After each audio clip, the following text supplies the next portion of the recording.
Welcome back for another episode of Sunday SoulDay, fueling your mind, body, and soul with soulful conversations and life-changing insights. Today's episode is sponsored by Leadership Garden, a coaching ecosystem created to provide women and men with the safe, supportive space to rewire leadership identities, prune limiting patterns, and grow into purpose-aligned roles.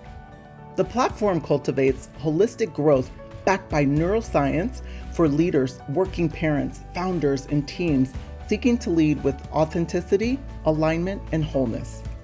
Today, I welcome the creator of the Soul Intelligence Method, Kristine Genovese, an LA Tribune Best-Selling Author, conscious executive, and transformational guide, helping thousands reclaim their well-being, merging science, spirituality, energy, and practical application to help reset their nervous systems, reclaim subconscious blocks, and unlock their higher selves without reliving their trauma.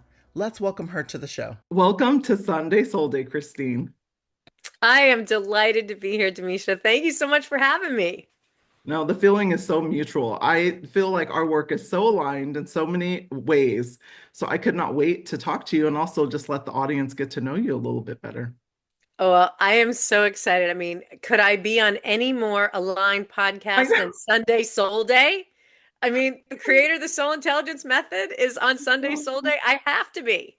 Absolutely. Absolutely. Well, you've spent 25 years in corporate growth and turnarounds, and you've done so much in your career. Like, what was the turning point for you that led you to shift to restructuring, businesses to creating soul intelligence? Well, we're going to say the divine had a hand in that. Um, I was on what I thought was my swan song in corporate America. I was going to retire from this company. Okay. And we were on year one of a planned 3-year turnaround. And then March 12th of 2020 rolled around. And I was in an oncologist's office with my now husband. But at the time we were married. And I feel free to use. It's certainly appropriate. Totally. Yeah. I was in the oncologist's office with him. He was getting a biopsy in his prostate, and I got the call from the head of HR letting me know that my services were no longer needed, which was very shocking for this overachiever who had never been fired in her life. So I'm in full-on panic mode, right? Here I am. I'm the breadwinner. I'm the one with the benefits. I'm in this oncologist's office. It's the beginning of COVID. The whole world is shutting down March 12th of 2020. Nobody knows what's going on. Now, I fortunately had worked from home and traveled, so, I at least had that piece in my corner, but I was in shock because I'm like, we're on year one of a planned 3-year turnaround. I just got a performance bonus. Like, I was doing it. I was hitting the objectives and the numbers, right? So I'm in complete shock. And the head of HR says, well, the CEO wants to go in another direction. I'm like, what direction? Backwards? What is he talking about? Right? So I'm trying to get my head wrapped around it. So I text my boss, the COO, and I said to him, I just got fired. He says, me too. I'm like, wait, what? Now, that's not what I said, but it was colorful language. And I was like, you've got to be kidding me. So essentially what happened, this was a Thursday. We had prepared the board deck that had showed, had we been allowed to hire the people we had been requesting in the fourth quarter, but the CEO kept saying, no, hold the line on expenses. If we had been able to hire the people that I had been requesting, we not only would have met the Q1 number, we would have exceeded it. So what the CEO did was fire me, and the COO took our board deck, walked into the boardroom and said, we didn't hire enough people, and he went on a hiring spree. Now, karma has a way of bringing things back around, and he was investigated by the board. He was removed from office. He put a crony in his place, and they summarily ran the company into the ground. It no longer exists today. Because it was a wrongful termination, I was given a nice exit package, so I had 9 months to birth something new. And in that time period, I had a really good friend say to me, why don't you get into doing something you want to do instead of something you have to do? And I think like many of us, we spend years in what Brandon Bouchard calls your zone of excellence, right? We're good at it. People see you that way. You identify as this person. You get paid really well for it, but something's missing. And it's now time for you to step into your zone of genius. And so for me, having that 9-month time period to really go within, to meditate, to pray, to get quiet enough and calm enough to listen to that divine guidance was how the soul intelligence method was born. Wow, wow, wow. And isn't that amazing? Because we are so locked in to our zone of excellence. Hmm. See it so often, like Oh, we get yeah. comfortable in it. And we're thriving, I mean, to an extent, right? Because we're getting all the external accolades, the, rewards in your case, you got your bonus, but Hmm. but we're still not living in our zone of genius. And so Exactly. it's so important to find that. And sometimes, like you said, our creator, the divine, had to shove you into it. And Yes. and that's the case for some people. You see so many people on the market right now trying to figure out what they are going to do, and they're Mm. still trying to stay in their zone of excellence, Yeah. so afraid of stepping into their zone of genius. So I would love to understand, like, what, besides your friend, which shout out to your friend for nudging. Yes, no kidding. But, besides that, like, what mindset shift do you think you had to make in order to step into that? Oh my goodness. Well, I mean, certainly I went through all the normal stages of grief, right? Okay. This wasn't like an instant transformation. I wallowed. Okay. I did it all, Yes. And then it's COVID, right? So what choice did I have? Nobody was hiring, right? The whole world was shutting down, freaking out, trying to figure out how do we work from home? How do we make this thing work? So I didn't have a whole lot of choice in the matter, honestly. Um, and so once I kind of thought through, okay, what does this mean and how do I do this? Um, I I decided that I knew I was always supposed to straddle the work world and the spiritual world somehow. Okay. So what I did is I used my coaching credential that I had earned years before, and I started, to leverage my LinkedIn network and all these incredible contacts I had made over the years. And I put together a leadership coaching program. I would take middle managers, help them become senior leaders, work with senior leaders, prepare them for the C-suite, and then I would work with C-suite executives on, how to be better leaders for their companies. And I would talk to those leaders, like the CEOs, and go, "Hey, if I told you, you give me a quarter, just 12 weeks, and I'm going to get your team to be so excited, so fired up, they're going to want to run through the wall for you. They're going to be in alignment with their mission, the vision, the values, their purpose, and they're going to set the world on fire. If I could give that to you, would you give me the opportunity to work with them?" And so they all said yes. So I started, and I did a 12-week leadership coaching program where in the beginning, I would give them a tool called the Game Changing Index, which I actually still use today.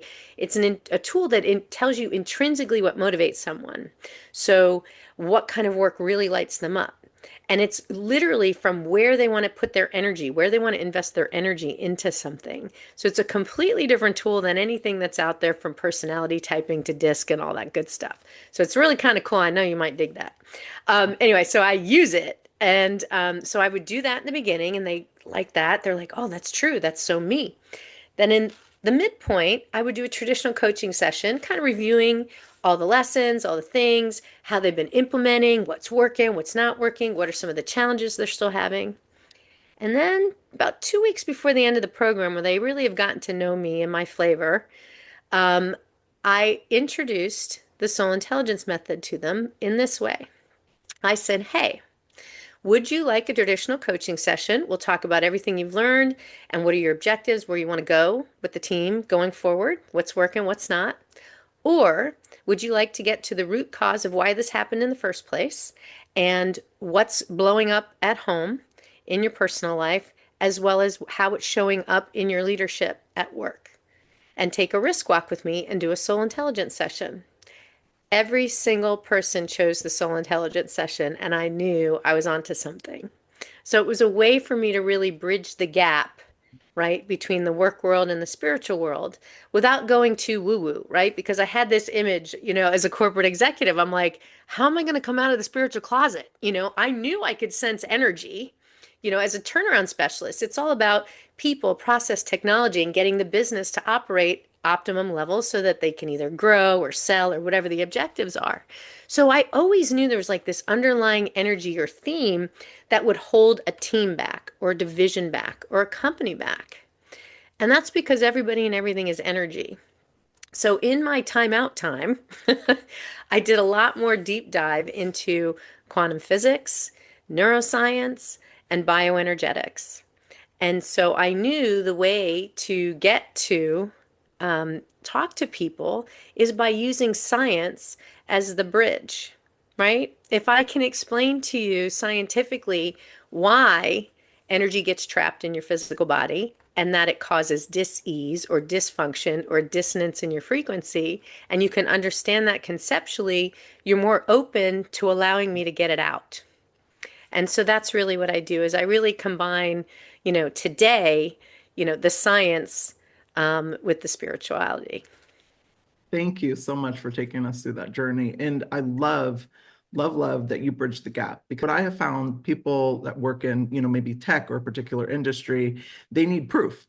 Because if Mm-hmm. you think about your job, you're constantly like, Show me the providing proof. data, Yeah, show me ROI. the Let's data. Let's go. look at this. Let's the ROI, the KPIs, the this, the Yes. that. And so it's so important to have those proof points. So I too use like neuroscience and really all things science to kind of showcase that, because it helps people really understand first, like intellectually, which is where they always go because they don't know Mm-hmm. their soul. And Yep.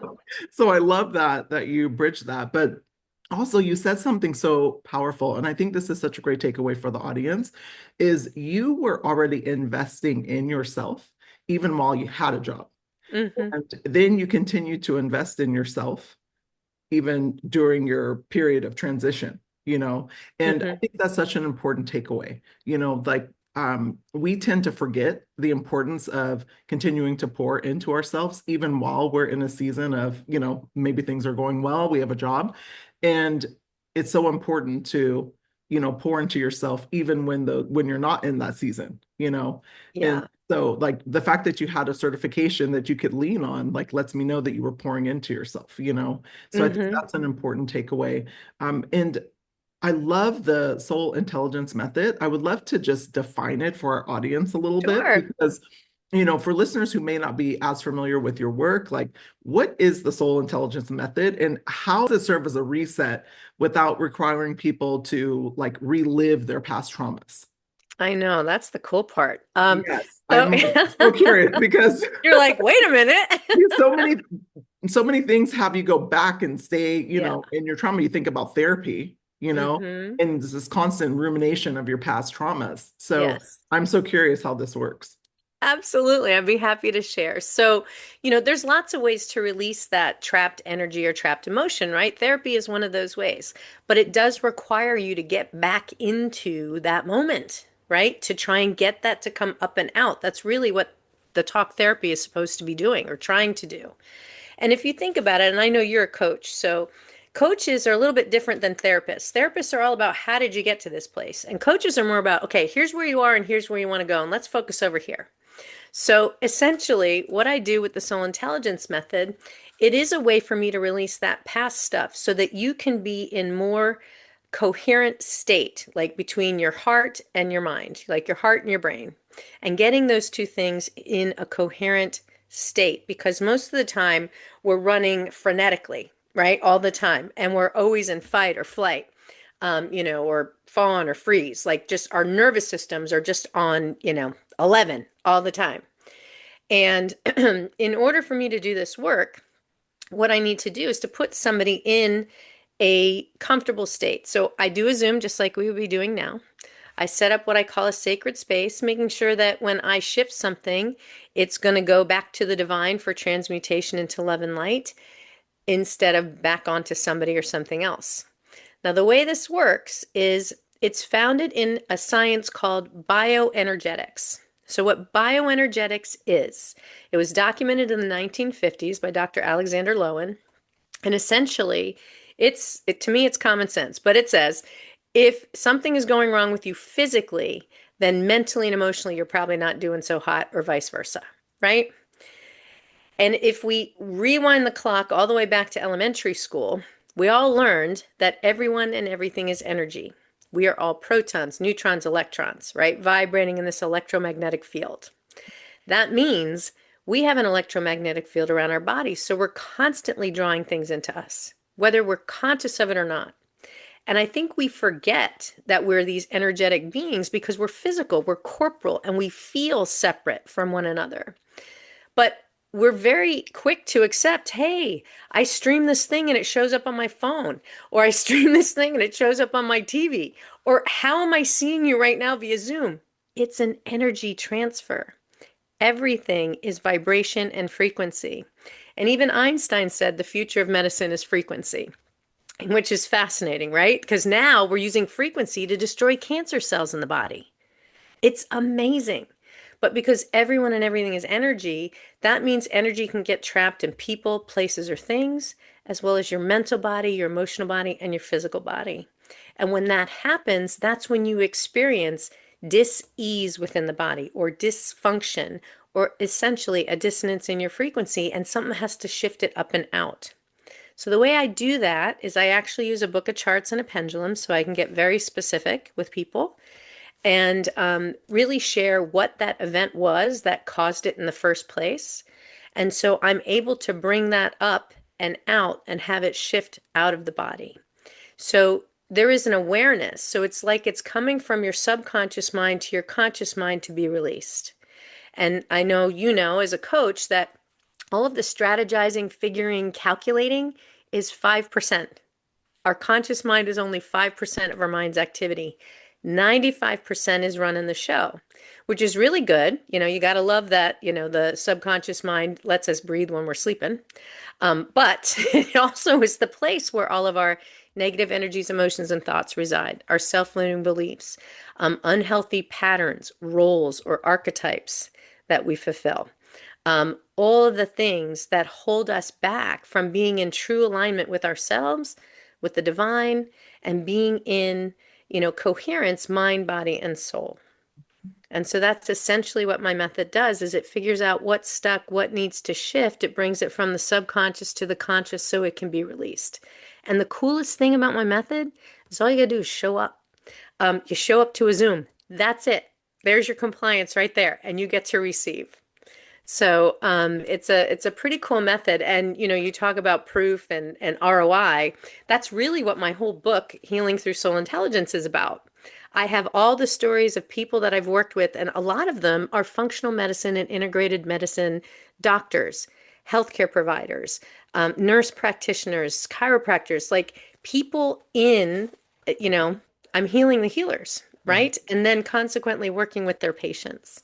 And so my real calling is to teach other people this method because I want everyone to be able to shift this stuff so they can be in full alignment with, you know, achieving their greatest potential and being who they came here to be. Yes, love that. Thank you for sharing your method and putting a lot Absolutely. more color to it. And I think that it's so beautiful because that's my greatest wish for everyone is to get Mm, in alignment with their creator, mind, body, and soul, so then they can hear better. yeah. You know, and I think a large part of, you know, the dissonance or the disconnect or the disease, you know, Hmm. in us, right, is because we're so out of alignment and Absolutely. and we're not able to hear, you know, because again everything is energy. I believe that too. Like every time that we are not in an energetic state, that allows us to receive like the good downloads, you know, because there's so much negative energy around us, or we're taking it in, or we're just ruminating on those thoughts. It makes it so challenging to step into your alignment and to be able to receive those, you know, good energetic downloads so then you can show up as your full self, you know? And I think we Absolutely. serve from such a fractional version of ourselves because of it, Yeah. you Well, know? Eckhart Tolle started, you know, a few years ago with the book, The Power of Now. Yes. Love But that it's book. really about the present moment, Yeah. right? Okay. Yeah. Because when we start thinking about the past, then we feel guilt or Yeah. shame, or we spin out, right? Or, you know, whatever the feelings were. We go back to repeating that same experience, that same trauma. If we start focusing too far ahead into the future, then we get stressed out and anxious about how am I going to make this happen and what am I going to do and worrying about this or worrying about that. So truly you're doing your best to stay in the present moment, doing things that light you up, right? If everybody could do that, everybody felt like they had the ability to do that, imagine the world we'd have, right? If everybody's living their best life in alignment with their higher self, their higher power, their mind, their body, their soul is all in coherence.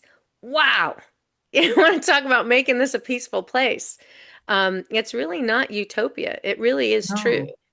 And because we're all connected, right? I know we think we're all separate, but technically we're all Oh, connected. yeah. And that's why we can talk about the butterfly effect, which essentially says if a butterfly changes its pattern from its normal pattern on one side of the earth, it might cause a tsunami on the other side. So, what I share with people is look, when you do your own work, your own healing, you don't only impact the people in your lives that you're close to, like your family, because you're going to shift. So they're naturally going to feel differently around you. So they shift, or at work, but you're also affecting the collective consciousness, all people everywhere, because we're all connected. And so when you do your work, you're helping to raise the consciousness of the planet. And I think we think it's such a bigger deal or bigger thing than it is, but it's really about we're all part of the whole, right? So as you But I fix more think of people those forget parts, that, though. I yeah. think they forget that because they're so self-absorbed and they think it's just their world, which is why a lot of people feel so alone when they go through Mm. things. But we're all connected, and we're Hmm. all on the same, like I call it this playground, For and, and sure. and we're all like, feeding off of one another. But when you do your work, you understand where you end and someone else begins. And so it's not Absolutely. able to penetrate in a way, and that's like the way that I explain it to my children. Like they're already doing their work. They're 9 and 8, Oh, and God bless they them. they understand, energetically, like they don't Hmm. take on other people's energy, Oh but my gosh. but when you Go do, you, mom. but That's awesome. but you think about adults, they do all the time. And they're constantly giving their power away. They're Yes. constantly in every moment, like, driving on the street, in work, somebody says something and now your whole day is in a tizzy. You literally just gave your power away. So that's something I'm constantly working on with my kids to learn at such a young age, so then they know where they end and someone else begins. Oh, that's wonderful. That's so great because a lot of people really aren't conscious of it. Yeah. When you're in a relationship with someone, you're not just exchanging a kiss, you're exchanging energy and you're basically saying it's okay to take on their stuff. So you need to be really careful about who you invite into your world, right? We talk about what are the underlying root causes of dis-ease, right? In general, one of those things is toxicity. That could be people. That could be energy vampires. Boy. Besides And most chemicals times in it your is. home or whatever, right? Or the environment. But seriously, like when you look at your cell phone and you see that name come up on your cell phone and you cringe, you don't want to pick it up. There you are. That's one of those people that probably shouldn't be in your life, right? So it's managing toxicity, but the thing that causes most of it is chronic stress, right? Yes. We can't get out of fight or flight. And so we can control some of those things. We can think about what do we listen to? What do we watch? What do we read? Who do we surround ourselves with? How do I get myself out of chronic stress? How much time am I spending in nature? How much time is in prayer or meditation? Or how much time do I give myself? Right? So, stress is one of the major factors because it causes inflammation in the body, which tends to cause everything else to go sideways, right? And that's because there's energy that's no longer in motion that has to move. So, it's holding on to that stuff. And those things we can control. I mean, there's other things like poor nutrition. So, kind of like a computer, garbage in, garbage out. So, think about what you're eating, what you're putting in. It's either food or junk. There is no such thing as junk food, right? So, really think about what you're eating. And, movement is also important. Sitting is the new smoking. We become a sedentary society. I know when I was growing up as a kid, it was all about riding bikes, being outside, running around. Now it's more about sitting and playing video games. So, really thinking about that. And then the last thing is genetics. And yes, I do clear things that come down the family line or genetic challenges. And sometimes we can shift it, and sometimes it's something that is part of your journey, that you had it for a reason. But most of the time, that is the smallest component as to why someone has a physical ailment or something going wrong.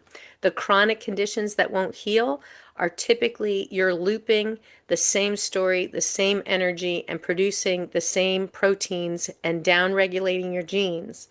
It's also something that can be upregulated when you shift your energy. And so that's also something, Dr. Joe Dispenza is one of my mentors. He's amazing. He talks a lot about neuroscience and how the power of meditation can help you shift your inner energy, your inner thoughts. And to me, prayer and meditation go hand in hand. To me, prayer is sending out the request and meditation is listening for the answer, Mhm. I'm a big proponent for both.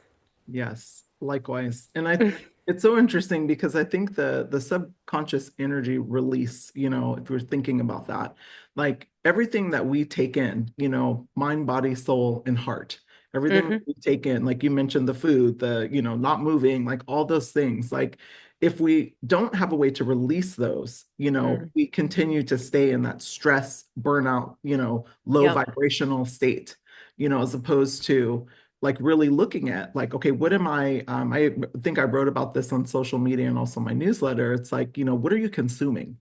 Hmm. Not just, in your body, but your mental, your mind, your body, and your soul, but also your heart. Like, Hmm. are you living in service, of Mm. others? Because that's another thing, that keeps that energy fluid. Hmm. Like as you're taking and learning things, are you giving it out?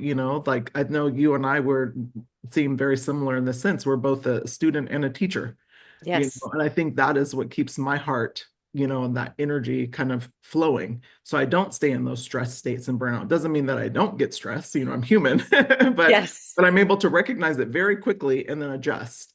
And I think that's Well, a big takeaway. that is a huge takeaway. Yeah. And I described like the levels of consciousness, right?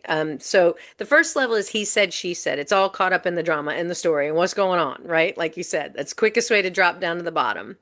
The next level is recognizing instead of life is happening to me, that life is happening for me, right? Oh, what's the opportunity to learn? I kind of look at this as life university, What can I learn from this? Or oh, that's fascinating. That triggered me. I wonder why. Kind of getting curious about your life, like why did that work or not work? Then the next level is life is happening through me. And that's the state that I'm in when I'm doing this work. I really truly feel the divine's presence coming through me when I do this work. And You kind of get a sense of the divine when you feel like you're helping someone, to your point, right? You get in that level of service and that high theta, and it feels amazing. And then the last level is life is happening as me. And those are those few fleeting moments, maybe when you're at the beach and you hear the waves and you just kind of float away and you feel kind of one with all, or you're at the top of a mountain and all you can hear is like that little bit of wind that's going by and you just feel like completely blissed out. Mhm. But the second you get in your car and you go back out into traffic, you're back down to the bottom because, yes, we are human, right? And you're just like, that guy just cut me off. I can't believe it. So the more you can stay, to your point, in, the state of life is happening for me and life is happening through me and kind of enjoying those two states, the happier you'll be in your life, right?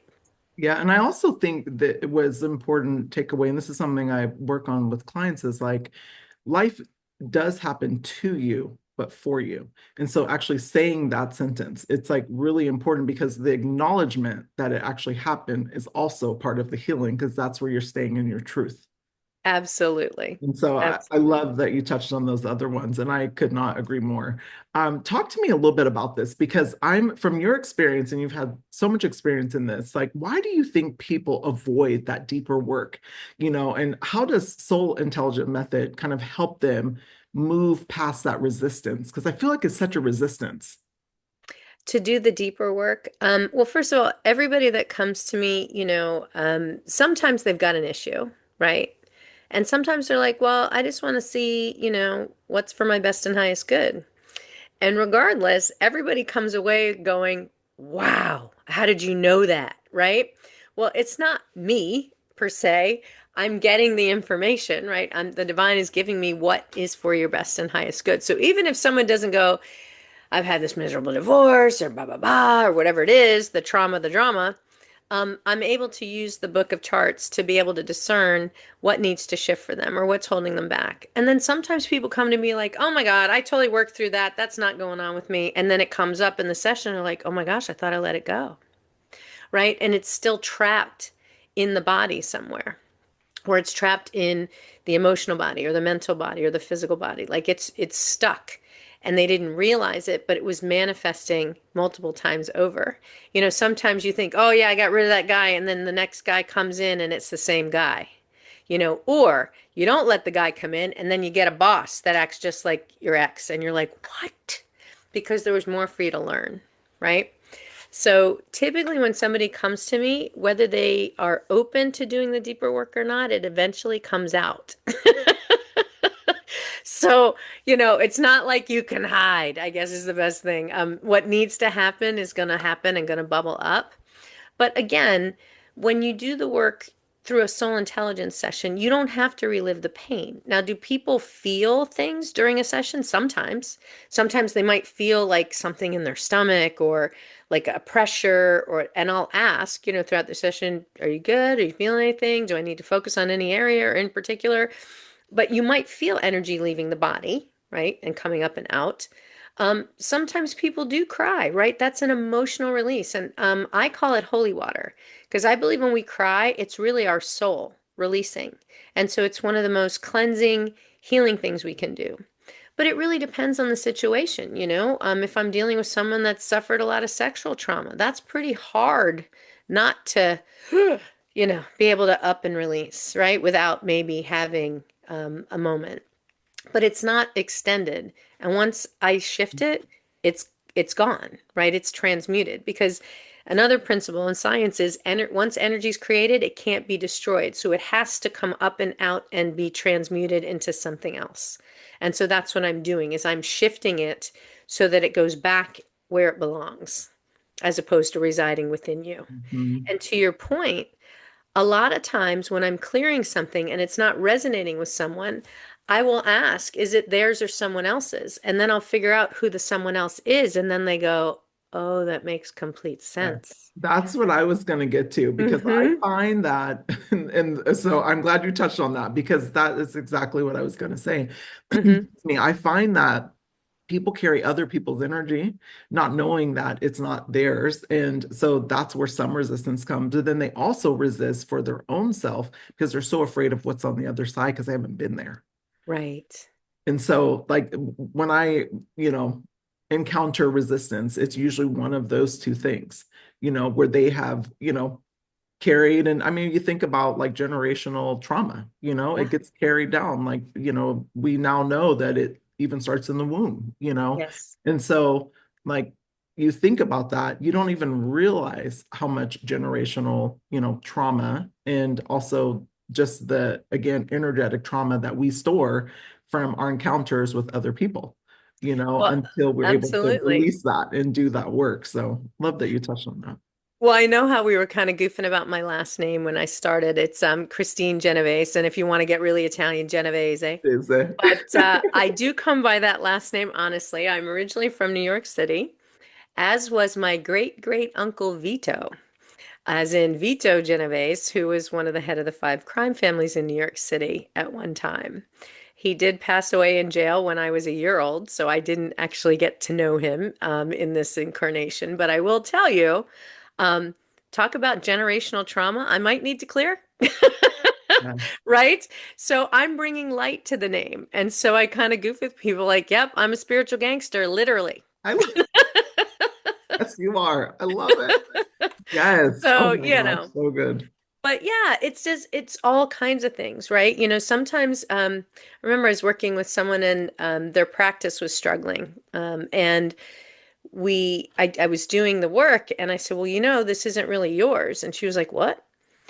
And we traced it back in her lineage, right, to the individual where it started from. She went, oh my gosh, I know my great grandfather. I actually met him. And I remember my mom talking about how her grandfather always struggled and couldn't get it together and couldn't do it financially. And so then I clear it 7 generations back and 7 generations forward so that it ends with her, right? And it doesn't pass to her children. So it's really amazing when you do that, and you start to figure out like where it actually comes from. So it is a very real thing. It is. What's so amazing and such a beautiful reminder is that right now, right here, right now, we have the power of choice. We can Mm. choose to do this. I have this quote I shared on social media was a while back. It's like life is BCD. We're ECD. all BCD. All right. We're all born, we're all going to die, and everything in between is our choice. Oh, I love And it's it. so simple. But if you think about that, think about how many times we give our power away, our choice away, Mm. and we hold the power. And a lot of times we think people are taking our power, but they're not. We're giving it away. We And so allow if you it. have the That's power right. to Hmm. change those patterns, that energy, like today, like you can start. And that's a great takeaway for the audience. It's like, doesn't matter what happened, years ago, doesn't matter about your, Uncle Vito, like that matters. It's like, Yes. what do you choose today? And that's how Hmm. you can make that shift. I'm couldn't wait to ask you this question because you've been doing this for a while and have helped so Hmm. many people make so many shifts in their lives. Like, what has been probably the most powerful transformation that you've witnessed through your method? And what challenges have you faced just bringing this into the world? Because I imagine that you've hit some roadblocks too. Wow. Wow, those are incredible questions. It's so hard to pinpoint just one miraculous story. I have a whole book on them, I swear. But I think one that kind of strikes me, I think because this person was a medical doctor, okay, and she hadn't been able to put any weight on her foot for like 4 months, okay? She was in tons of pain. And this is a doctor, right? You think heal or heal thyself, right? So she calls me and she says, "Hey, I really want to do a session. I haven't been able to put any weight on my foot. Um, I'm not, I'm not sleeping. Um, I can't figure out why this won't go away." And so I start doing the session, and throughout the session, I'm like, "What is it with all these men who aren't supporting you? What's going on?" And she goes, "Well, I have been in a lawsuit with a contracting firm that did not do proper work on my home. And so I have an attorney, and my attorney's not calling me back, and the company is not wanting to make it right. And it's been a big stress." I went, "Uh-huh. So you can't take a step forward because your attorney can't even get back to you, right? All these men are not supporting you." So we shift it, we clear it. And she also had a cold, like a sinus infection. And that's typically a cold is mental confusion. A sinus infection is typically you're irritated with someone, relatively close to you. And so I shift all this stuff. I got her text the next morning. She was like, "Oh my God, I literally was having to crawl to the restroom because I couldn't put any weight on my foot." She goes, "I'm walking. I have no problem. It totally shifted." She goes, and I said, "Well, good. Did you put that foot that you can now stand on up your attorney's backside and get him on the phone?" And she was like, "That's my next call." I'm gonna call you So, first. Yeah, I yeah, love we, it.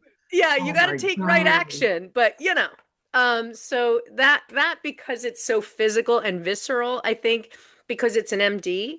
I mean, I worked with this coach who said, she was like, "Look, I haven't had a period in 3 months.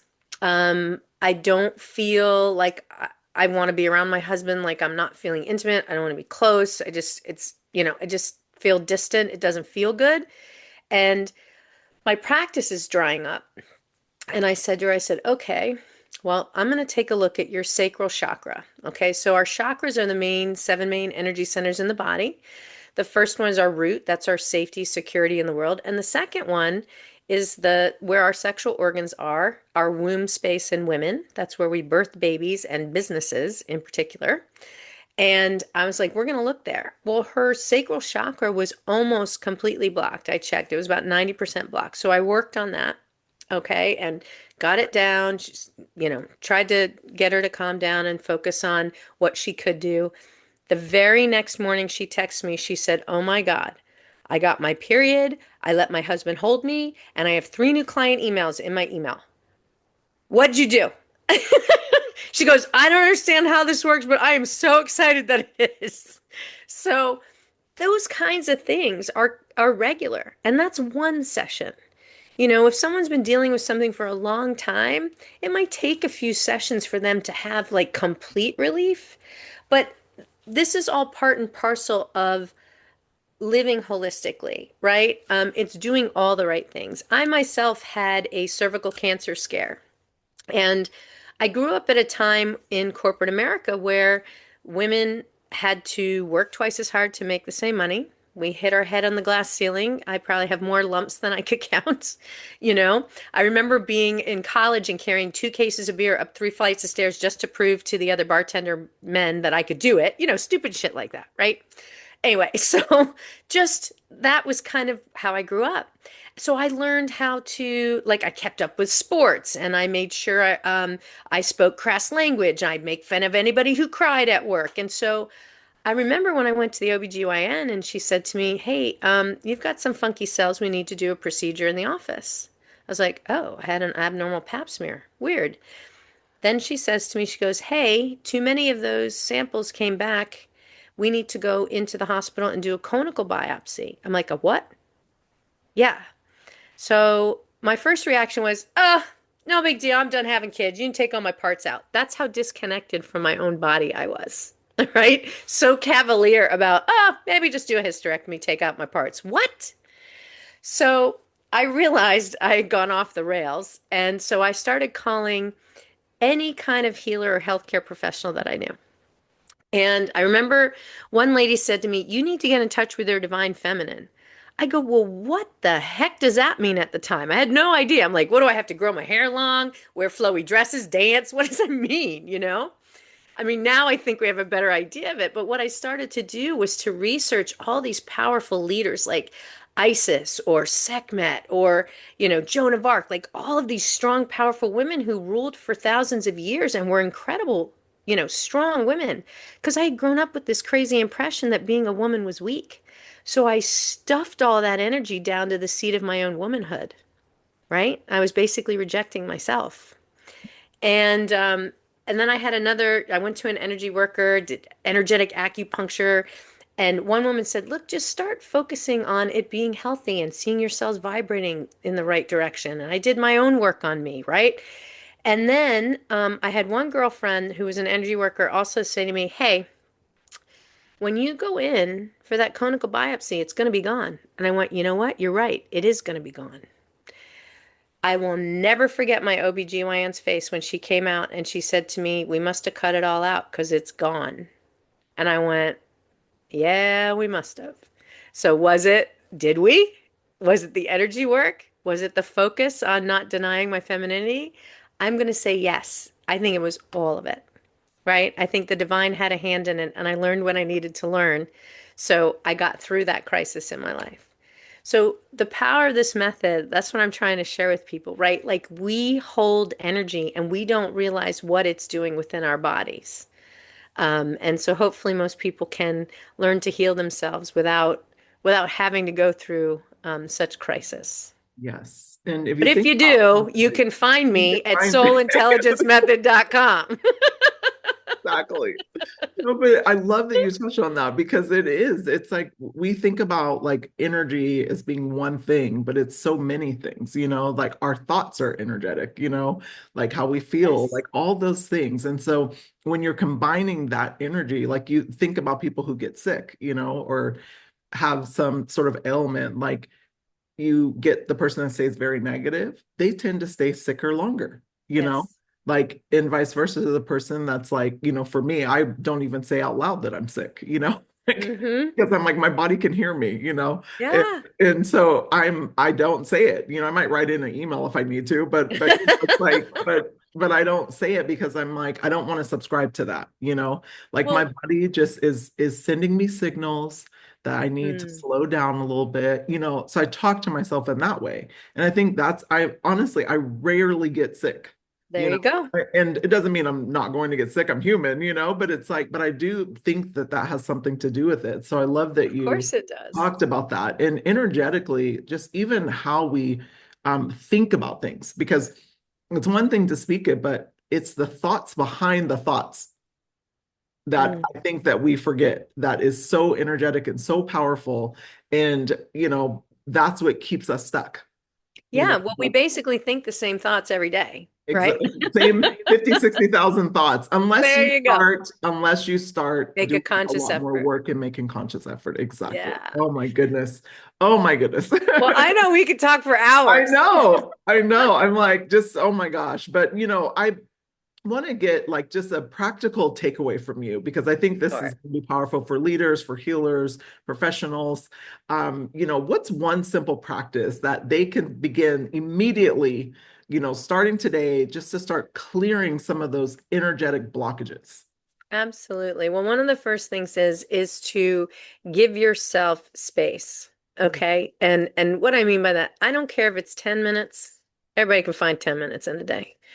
And whether it's going outside in nature to reconnect, right? That's a great way to get your body back calm and in that coherent state. Nature is very much in alignment with the divine.